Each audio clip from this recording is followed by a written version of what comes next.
Hello and welcome to Business Ethics and Negotiation. This is Mark McCarthy, MA Culinary Arts Management, Managing Across Cultures, Coursework 2, Submission 15 to the 12th, 2014. In the previous section we looked at what culture is, so just a quick recap on that. What is culture? Well, it's shared beliefs and values. All humans are part of at least one culture.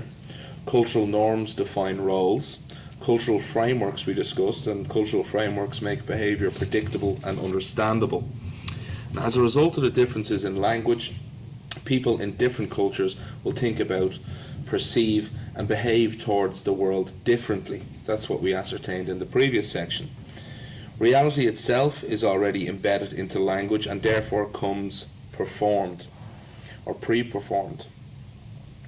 Language determines enabling and constraining, I suppose, what is perceived and attended to in a culture, as well as the upper limits of knowledge as well. So what does culture shape? Well, culture shapes the way we think, the way we interact, the way we communicate, and the way we transmit knowledge to the next generation. And finally, what does culture affect? Well, the culture affects the organisation of learning. It affects evaluation procedures, how we evaluate different scenarios. It affects the rules of schools and learnings, as we said, and can also have an impact on instructional activities and curriculum as well. Okay, so business ethics and negotiation. Well, the People's Republic of China has been described as one of the most challenging environments in which to conduct business negotiations. That was Butterley and Lung in 1998 stated that. Well, a significant amount of cross-cultural business transactions in China require governmental approval, and I suppose if that's not enough of a blockade or a potential blockade, the high context culture which we spoke about previously, which the Chinese belong to, compose an additional barrier towards successful business interactions with the Chinese. And that's Hall stated that in 1976. We discussed Hall's frameworks in the previous section. A high communication context culture such as China is characterized by the use of implicit, indirect form of language in which words and phrases derive their meanings from contextual clues. Therefore, a cultural knowledge of China and compensation or comprehension even of stereotypical Chinese behaviour is a key source of competitive advantage to numerous multinational companies in contemporary business.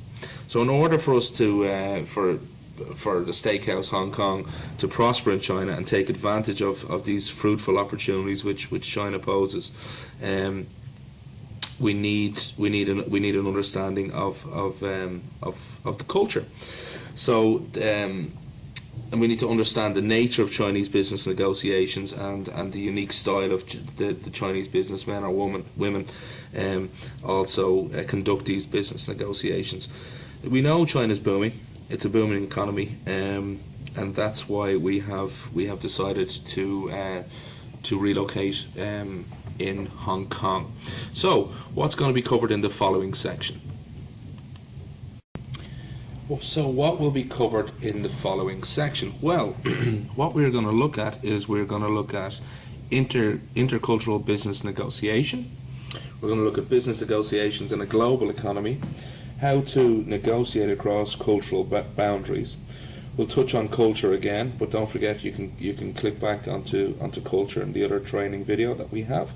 The importance of culture in cross-border negotiations. We're going to look at cross-cultural etiquette and behaviour as well. Cultural dimensions prevalent in the negotiation process in China. We're going to touch back on, just to refresh our minds, on Hall's cultural dimensions and also Hofstede's cultural dimensions. We're going to look at the Chinese culture connection and the Chinese value survey. And then we're going to go back and we're going to look at Hofstede again. Coming up to the final pieces of what we're going to cover is the Chinese culture values and what's included in that, the origin of Chinese culture, agrarian-based society, Confucian teaching, the Chinese pictographic language, the Chinese people's wariness of foreigners, and then core Chinese cultural values as well. and there's 4 of them that we'll cover off as well. We'll look at negotiation styles and the stages of the negotiation process, and then finally we're going to look at conflict and dispute resolution styles, and then at the very end we'll have a quick recap. Okay, so intercultural business negotiations. Well, international business deals not only cross borders, they also deal cross cultures. And Salakous said this in 2005. And on that note, in relation to references, at the bottom of the page you can find a full list of references as well. Negotiation has always been at the core of scholarly interest since the 1970s. And particularly cross-cultural negotiations has emerged as a pivotal focus of investigation for many academics. In the following video, or the next number of slides, we're going to focus on China. And since China's emergence as I suppose a superstar, if you will, of the global stage, on the global stage of economic development, unsurprisingly, there's been a good bit of interest and research done around Chinese business practices and the Chinese style of negotiation. So in the following slides we're going to be referencing Fang, 1999, 2006, Zhigang as well in 2005, and Hong and Prudhomme as well. And the final piece will be Graham and Lam. Okay, so this is just setting the scene, I suppose, for intercultural business negotiations. In the following section, we're going to look at business negotiations in a global economy.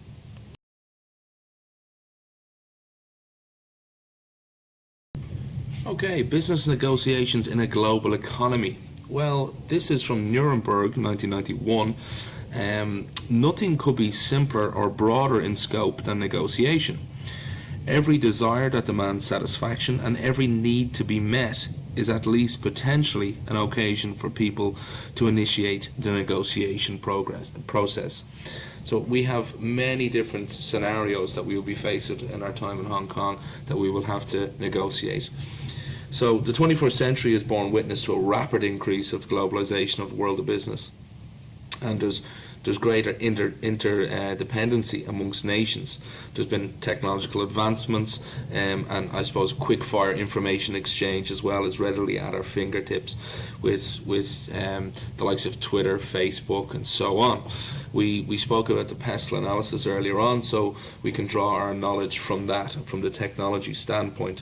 But in order to sustain competitiveness, or to develop, I suppose, a source of competitive advantage, when we're in Hong Kong, we need to understand the culture, and which is why we've covered it off as well.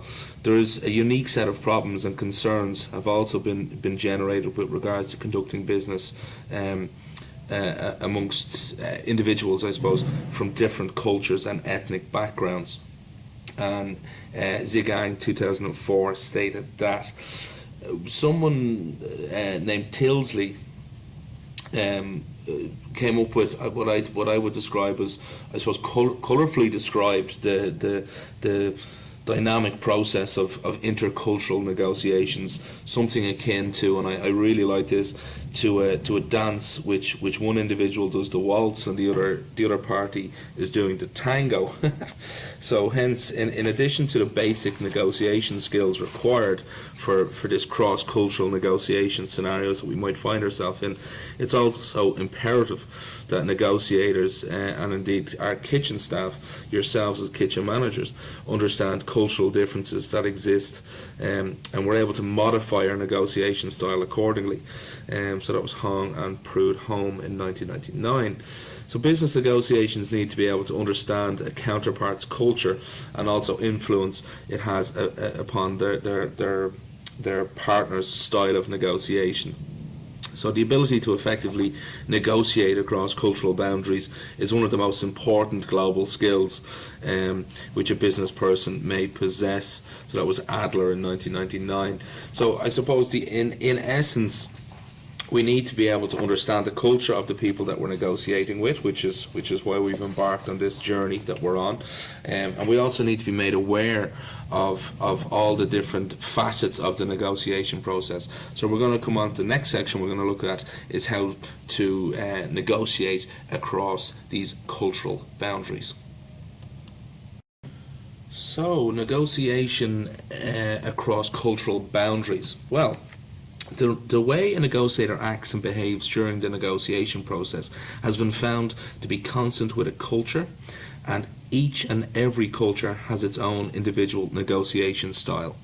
There's a reference there for that one. It's an interesting topic. The explanation behind this philosophy is that a negotiator's behavior is influenced by culturally embedded attitudes, and we spoke about these before in the previous section. Culturally embed attitudes, customs, and values. And in a cyclical process, negotiators are influenced by their national culture and will subsequently think, act, and behave in cross-cultural negotiation settings in a manner which they align back to their ethnic heritage. So you're going to negotiate the same way that you would negotiate as if you were in Ireland. And also, Chinese being in China and being in Hong Kong, they're going to act the exact same way as they would normally. So our competitive advantage could be if we can identify the key areas of the negotiation process which are sensitive, I suppose, to cultural differences, possible misunderstandings or misconceptions, and potential barriers to negotiation may be avoided. In the previous section we spoke about, previous video, indeed, video 2, about culture. We spoke about how important culture is. Well, culture serves as a kind of glue, a societal adhesive that binds a group of people together and gives them a distinct identity as a community. And that was Salakuz in 1999. But as we ascertained from the previous video, there's not just one definition that defines culture. There's no single, I suppose, universal definition that exists, and there's many different scholars that have researched this. So what I would say at this point is just to remember the key outtakes from the deep dive on culture that we did in the previous video. For your convenience as well, all of the key outtakes from the previous video can be found, images of the key outtakes can be found just underneath that video as well. So when we are referring back to previous videos, please have a look at the key outtake section where you can download and indeed print out, if you want, the key outtake slides from the previous video. Okay, so the importance of culture in cross-border negotiations. It can be observed that most of the failures faced by cross-national companies are caused by cultural differences, and we ascertained that earlier on. But just to talk about the culture area that we covered earlier, if we revert back to the iceberg symbolism or the iceberg model posed by Hall, when negotiators engage in cross-cultural, I suppose, interactions, the danger of a collision is not so much with the visible part, but with what is hidden beneath the surface. In other words, the deep-seated or deep-rooted cultural values which affect an individual's style of negotiation is where the collision could happen. So it's not going to be at the top, the highly visible on the surface piece of the iceberg, if you remember that model. And indeed, if you want to refer back to that, as I said, you can print it out. It is available just underneath the video. Okay, so let's have a look at some cross-cultural etiquette and behaviour in China. So cultural differences obviously exist. We've ascertained that, but they also exist in terms of etiquette and behaviour, and they're clearly visible when we enter into the negotiation process. One of the first differences between Chinese and Western negotiators, or like people in general, is that Chinese tend to shake hands very, very lightly. And this is cited by Hong and Prude, 1999. But Western negotiators, so ourselves as kitchen managers, when we're negotiating with indeed suppliers or staff, when we're negotiating with the Chinese, we must also make sure that if we're accepting business cards, we should accept them with both hands. not just one hand. This is imperative that our Chinese counterparts' business card is not merely looked at really quickly and just thrown in or shoved into a pocket or a back pocket or a jacket or thrown on the table, because this action would be interpreted as a sign of disinterest and ultimately disrespect. So instead, what we should do is we should I suppose take a definitive moment to look at the business card vigilantly and then put it away in a careful manner. Okay, so what we're going to look at now is Hall's cultural dimensions. Just we covered it in the previous video, but just to run back over it and put it back into context when we're talking about negotiation. So anthropologist Edward T. Hall, along with collaborator Mildred Reed Hall, identified 4 cultural variables which may drive surface behaviour during the negotiation process. These cultural variables are relationships, communication, context, and time, orientation, and space. Okay, so when we talk about the first cultural variable, this is going to affect how we negotiate, and our negotiators' behaviour is relationship with orientation. So Hall says that the question whether the culture is deal focused or relationship focused. Okay, so if the culture is relationship focused, the deal or business transaction will emerge from the existing relationship. On the other hand, if the culture is deal and transaction orientated, the relationship will emerge from the deal. So that was Hall 1960, and again, all references can be found at the bottom of the webpage. The next element of Hall's framework, which distinguishes cultural differences between a negotiator from a different country, is communication context. And again, this is Hall 1960. Low communication context cultures use explicit, direct language, whereas high communication context cultures use implicit, indirect language, in which contextual non-verbal cues play a significant role. And when it comes to communication as well, please check out the communication section on the website. In high context communication cultures, individuals interpret messages and meanings from non-verbal cues such as things like gestures, silence, or facial expressions. Low context communication cultures, these individuals rely on verbal words being transmitted from one to the other. And China has been described as a high context culture in which individuals are deeply involved with one another, and that was Hall 1976. The third one, Hall's third cultural variable which affects negotiation behaviour, is time orientation. So the question posed by Hall here is whether the culture is monochromatic or polychromatic in time orientation. And this is Hall 1960. Monochronic or polychronic time orientation refers to the way individuals, I suppose, perceive and manage their time. And if cultures have a monochronic perception of time, time will be a precious, scarce commodity, and individuals will place a great value on things like punctuality and deadlines and schedules and things like this. However, cultures that have a polychronic conception of time tend to view time as more, I suppose, fluid, and deadlines are more flexible, and relationships much more important than schedules, I suppose. And according to Hall, the Chinese are less concerned with time than other cultures, and therefore they would possess what we said earlier on is polychromatic time orientation. And the final element of Hall's cultural framework is space. One of the main differences between cultures is the required amount of physical space an individual may need. For instance, in many formal cultures, moving too close to another person can produce extreme discomfort and anxiety, and discomfort, I suppose. However, backing away from the embrace may show a disregard or disrespect towards the other individual, and that is Hall 1960 as well. So again, what I would say at this point is, for the key outtakes from the culture section, if you look underneath the video there, you can use them as a reference point for Hall's cultural dimensions, and indeed what was just covered there in this section of the video. Hofstede's cultural dimensions. Okay, we spoke about this in depth in the previous video, but just to go back over very briefly. Originally there was only 4 cultural dimensions. This was uncertainty avoidance, power distance, individualism versus collectivism, masculinity versus femininity. And in order to communicate the essence of Hofstede's cultural dimensions in relation to the context of negotiation, Siebenes suggests that some of the labels assigned for the cultural dimensions be changed. For instance, masculinity and femininity is changed to harmony versus assertiveness. It's worth noting as well, Hofstede did not use China as one of the 40 sample countries when he originally did this.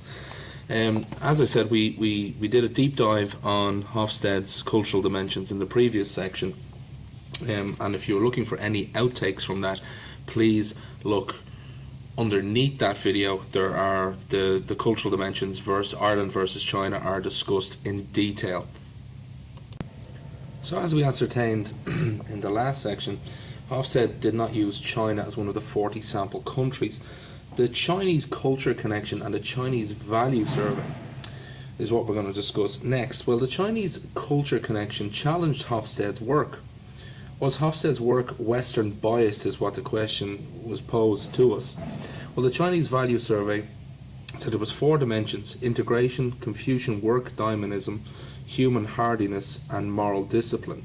This integration linked with power distance, moral discipline linked with individualism, human hardiness linked with masculinity.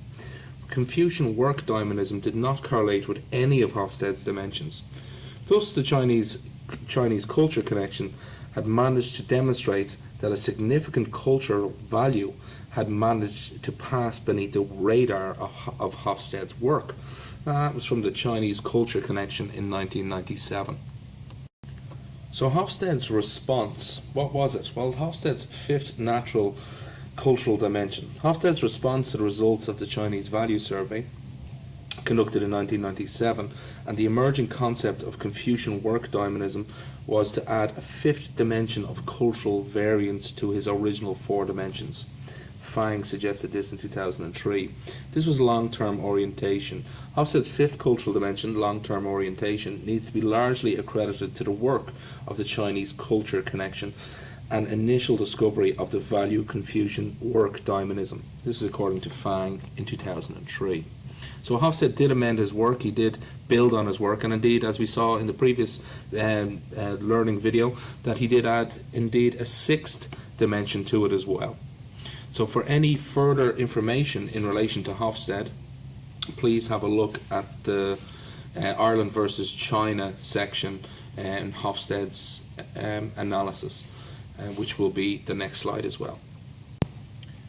This is just to refresh our minds on the difference between Ireland versus China. So China in comparison to Ireland across all of 6 of Hofstede's dimensions: power distance, individualism, masculinity, uncertainty, avoidance, pragmatism and indulgence. So you can see the differences there, and as I said, we've discussed these in detail. So if you do want a complete refresh on this, please visit the video on the previous section. We've ascertained that culture plays a huge role when it comes to negotiation, and that's going to affect us whether we're dealing with suppliers or indeed staff. But the Chinese style of negotiation is not a recent invention, but it comes from Chinese culture and tradition. So as I said, culture does play a huge role. So in order for us to be able to negotiate effectively with Chinese, the underlying roots of the Chinese business culture, which subsequently, I suppose, impact on the Chinese style of negotiation, must be understood. And I suppose at this point, a few small pieces worth mentioning are, firstly, the Chinese values, which will be illustrated over the coming section. They're merely, I suppose, stereotypical or generalizations of the Chinese culture as a whole, and obviously individuals possess their own intimate values. Everyone is individual, which are shaped by, I suppose, intrinsic or inbuilt beliefs, lifestyle and of course personal experiences. Secondly, a point to note was China has over 6,000 years of history, a vast quantity of provinces covering nearly 10 million square kilometres, 74 dialects and 54 nationalities.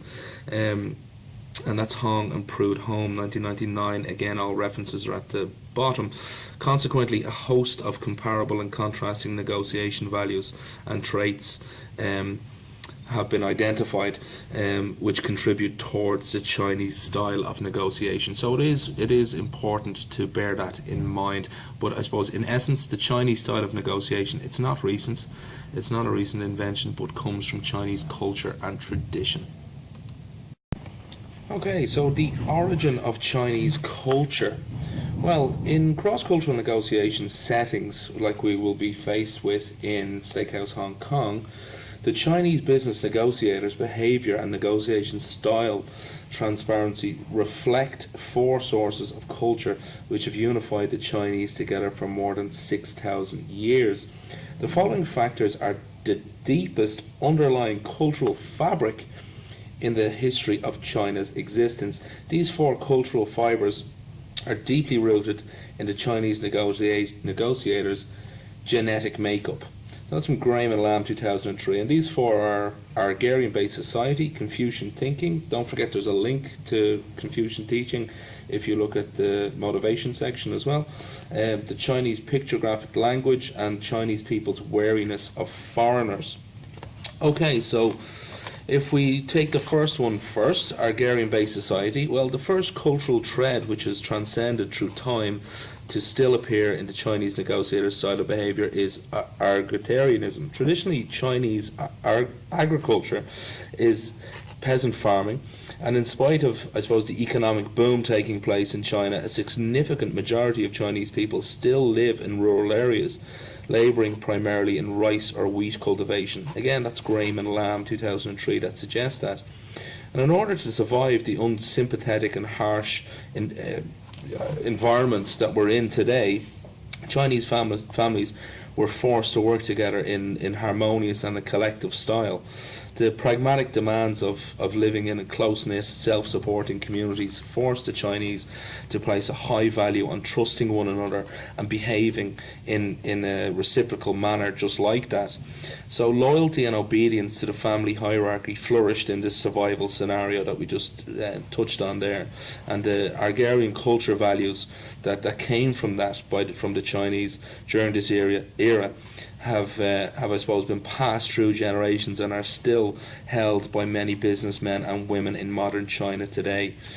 And the importance of the Chinese place on the Argarian cultural value and deep-rooted belief in the intrinsic worth of rural life was highlighted by the Cultural Revolution of the late 1960s, in which Mao sent bureaucrats and students to be re-educated by the peasantry, actually, and that's Graham and Lamb again, 2003, that suggests that. The Chinese philosopher Feng Yonglang uses the symbol of a tree to denote the importance of Argatarianism in relation to commerce. The root of the tree indicates the significance of the Argatarian culture, and commerce is portrayed as merely just the branch. Well, the second piece we're going to talk about is Confucian thinking. I did say that this is available as well in the management section on the website. Well, morality is a second cultural fibre which can be witnessed as part of the Chinese style of negotiation. And the moral fibres of Chinese negotiator behaviour are derived from Confucianism. So for over 2,500 years, the work of Confucius, this is an ancient Chinese philosopher from back in BC, was used as the foundation stone for Chinese education, and even knowledge transfer and knowledge of Confucian texts was a prerequisite for appointment to government offices. Graham and Lamb, 2003, suggests that as well. So Confucius believed that if the Chinese abided by a moral code of behaviour, the Chinese people would be prosperous, politically stable and safe from attack.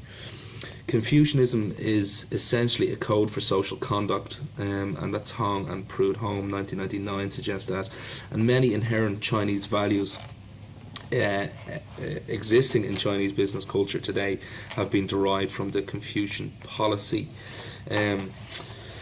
So that's an interesting subject, and on that subject, as I'll just go back and reiterate that there is more information available on that in the management of motivation section on the website. Coming on to the third cultural thread, and this is the Chinese pictographic language. In Chinese, words are pictures instead of sequences of letters like they would be in say, for example, Ireland or in the English language. And according to a researcher here, Michael Harris Bond, he's a psychology professor at the Chinese University of Hong Kong. Chinese children are better at seeing the overall picture, whereas Western children focus more on specific details. And Graham and Lamb would support that as well, Graham and Lamb 2003. Well, the Chinese mindset and method of information processing is more of a holistic in nature than Westerners' mode of thinking. And the Chinese form their grammatical sentence structure moving from the general to the specific. For instance, if a Chinese person asked a colleague what date it is or what time it is, the response would be in the structure of year, month, day, or time, day, hour, minute. This type of thought process is unfamiliar and somewhat confusing to us Western mindset. But Western counterparts engaging, so us engaging in from Steakhouse Hong Kong with counterparts in China, when we're engaging in cross-cultural negotiations with the Chinese, we must be astute to the way the Chinese mind operates in intercultural business negotiations. The Chinese are more interested in creating overall agreements and leaving the specific details till later on in the actual negotiation process, which is somewhat different than the Western way of thinking. So coming on to the final piece in this section is the Chinese people's wariness of foreigners. China's turbulent history, including foreign attacks, civil war, and anarchy in general, have all contributed towards the Chinese people's cynicism, I suppose, or skepticism, and or general wariness even of foreigners. An untrustworthiness of foreigners has been deeply embedded into the culture of the country because of the horrific events of China's past. And again, that's cited by Graham and Lamb 2003. The Chinese trust in things only. Their relatives and their bank accounts. Cross-channel negotiations with the Chinese are often characterized by the Chinese need and I suppose desire to help trust in relationships ahead of anything else. And the Hong and Prudhomme suggest that in 1999. The need to develop trust in business negotiations stems back to Confucian policy and explains why cultural negotiations with the Chinese may be lengthy and a time-consuming process in general. Okay, so that's just an overview of the origin of Chinese culture and the four key facets of that. In the next section, we're going to look at core Chinese cultural values. Okay, so core Chinese cultural values. Well, there are an immeasurable amount of Chinese values which influence the way the Chinese behave in social and business environments. That was Hofstede and Bond in 1988. They identified 40 of the most important Chinese values in the Chinese Value Survey. All of the below are found frequently across Chinese negotiation literature. Well, the Steakhouse have included the below cultural values as a way of introducing you to some of the core Chinese values which affect the Chinese side of negotiation. So this is face, personal connections and social capital, status orientation, and interpersonal harmony. Well, if we look at face first, well, face is a core Chinese value which influences the way Chinese negotiators behave during the negotiation process. Although face is universal, is a universal value shared by many different cultures, it's particularly of interest in China. The Chinese use the concept of face as a way of regulating and monitoring their own behaviour and also the behaviour of others. The responsibility of maintaining one's face does not simply rest upon a single person's shoulders, but also all members of society within that individual's social and indeed business network as well. An individual's face, a lucrative quality in Chinese business culture, depends upon other people's perceptions and actions, and that's according to Graham and Lamb 2003. They go on to say, prestige or dignity is the closest equivalent of face in Western society. Well, the concept of face is such an important value to the Chinese that it defines individuals. It defines an individual's place within their social network. That's what Graham and Lamb said in 2003. Well, if we look at if an individual gains respect for an achievement, for example, face will also be gained. However, if an individual loses respect and consequently moves down the social hierarchy, if you want to put it that way, face will also be lost. And in Chinese business culture, an individual's reputation and social standing indeed rest upon protecting and saving face. So when we are negotiating with the Chinese, we must be astute to the concept of face. If a Chinese business partner, be that a supplier or be that indeed one of our own staff is caused to lose face in a negotiation table, this is not a mere cultural faux pas, but it's an unsolicited attack, one might say, upon the Chinese individual's social capital. So when we are negotiating, we must have clear understanding of the concept of face and all of its implications for people in China. The second one we're going to look at is personal connections and social capital. So this is I suppose, is described as personal connections, as we said, and the four primary constitutes of this social connections are trust, favour, dependence, and adaptation. The concept of this personal connections and social capital is ingrained into Chinese culture and is quite different to conceptualize difficult to conceptualize in Westerners' minds like ourselves. So personal connections and social capital is like a social adhesive which binds individuals together within a particular social or indeed business network when they're in a working environment. Within this, individuals must trust one another, they must reciprocate favours and also give and receive face, contribute to one another's social capital, as we put it.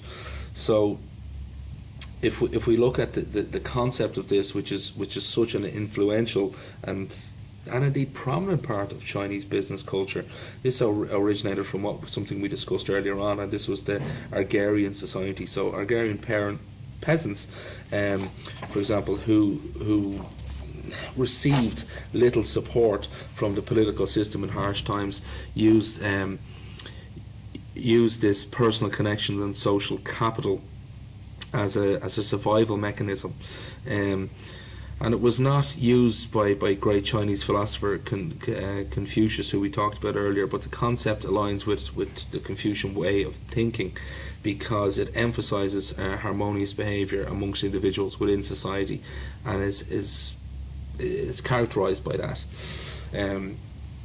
So the next piece we're going to look at is status orientation. Well, Confucius defined 5 cardinal relationships. We spoke about Confucius earlier on, but he went on to define 5 cardinal relationships between members of Chinese society. These 5 relationships are the relationships between the ruler and the subject, the father and the son, the husband and the wife, the elder and the younger brothers, and older and younger friends. Fang, 1999, went on to describe that. Excuse me. So all of these relationships are hierarchical in their makeup, and the essence of status orientation has gone through this and has I suppose transcended through time into modern culture of the Chinese business world. The Chinese negotiation team is characterized by a large power distance between individuals. That goes back to what the learnings we got from Hofstede, and it also the power distance between individual members and social status is prominent.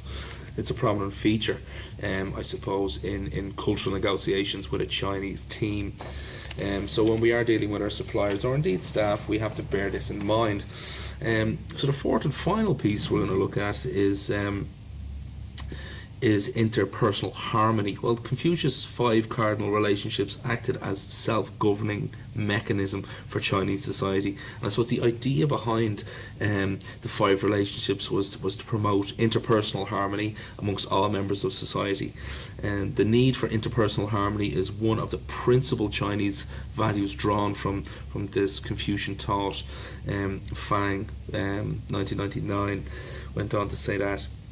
So in the context of cross-cultural negotiations, the Chinese will manage conflict scenarios in a harmonious nature instead of an aggressive or an assertive manner.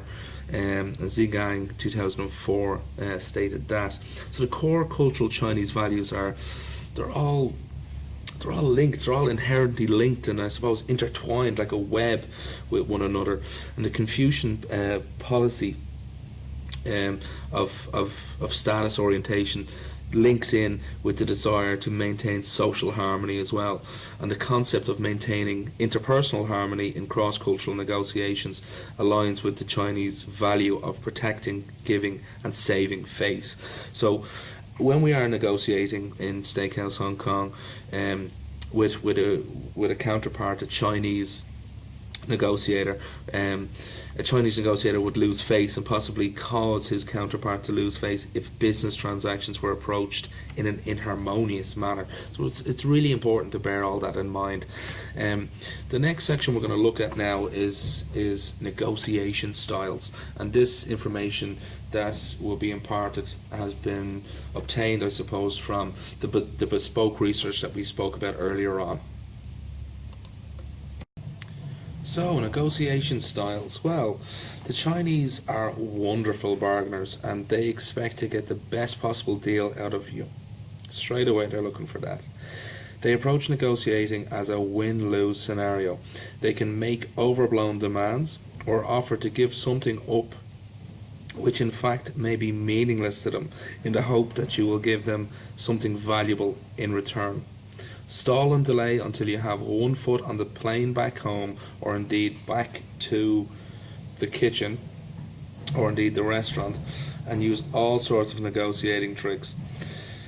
Enjoy the show, play your part, and stick to the win-win negotiation techniques based on equal relationship. Couple of tips. Plan your meetings as carefully and as far in advance as you can, and avoid surprises and any unexpected changes, but do expect them. Ideally, you should present your material to the Chinese for study along with a proposed meeting agenda prior to the meeting. Presentations should be well prepared and simply presented. Details are best left to questions and backup material that should be translated into Chinese and left behind. Have extra copies available as you're going to meet more people than you expect. Always be prepared. You should come with a well-organized team, and the roles of your team should be well thought out in advance. The first meeting is usually very formal, with the Chinese sizing you up and the organization up as well. Expect no decisions at the table and be willing to provide copious amounts of information to the degree that you can, in answer to their questions and in anticipation of their needs. Never disagree with other members of your team in front of Chinese or appear uncertain or unsure on anything.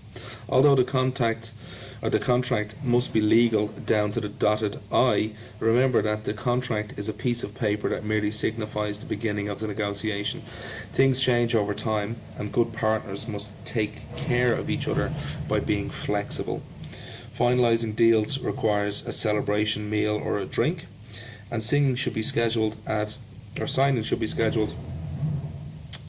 an auspicious or a lucky time. This may require you to put things off a little bit. Keep communications, especially when at distance, especially open-minded, and stay in touch. Stay in touch often, I suppose. Share more information than you expect to have, not less, and have a contact on the ground in China who can always keep you informed of what is really going on. So use your cultural mentor that we spoke about in the previous sections as well. Okay, now we're going to look at the stages of the negotiation process. We've broken it down into 4 areas: pre-negotiation, face-to-face negotiation, concessions and agreement, and then post-negotiation. So pre-negotiation is all about gathering information on the other party, defining issues, plan the negotiation, determine objectives, seek permits if applicable from government bodies and things like this, and may even embark on a fact-finding mission to other parties, establishments or so on, if we're dealing with suppliers. The pre-negotiation stage is crucial. It's a really crucial part of the overall process, and sometimes when we're dealing with Chinese Western negotiators, we don't realise how important it is, and the amount of importance that is placed on it by the Chinese negotiation team. So Chinese negotiators use the pre-negotiation phase, I suppose, as an opportunity to determine whether or not they wish to embark upon a long-lasting relationship with Western counterparts. Sometimes the Chinese negotiation team may use the pre-negotiation stage as a trial period, whereby they assess whether or not they feel that they can trust the other side, and that was cited by Fang 1999. So the next section is face-to-face negotiation. So this is the formal negotiation and how it begins. How do they present it? Well, they display a strong interest, I suppose, in further discussions with the other team. Again, Fang 1999 says this: the face-to-face negotiation stage is composed of negotiators exchanging information and engaging in I suppose bargaining or distributive bargaining. And also key negotiation decisions happen at this stage. So this is the face-to-face section piece of it. So it's important that negotiators refrain from divulging too much information. So let's not give away all the information, because our position may be weakened considerably if we do at this stage. So the next piece is concessions and agreement. The formal negotiation ends here when both negotiating parties reach a consensus through the process of granting one another concessions or reaching a compromise, if you will, upon whatever issues that have been debated.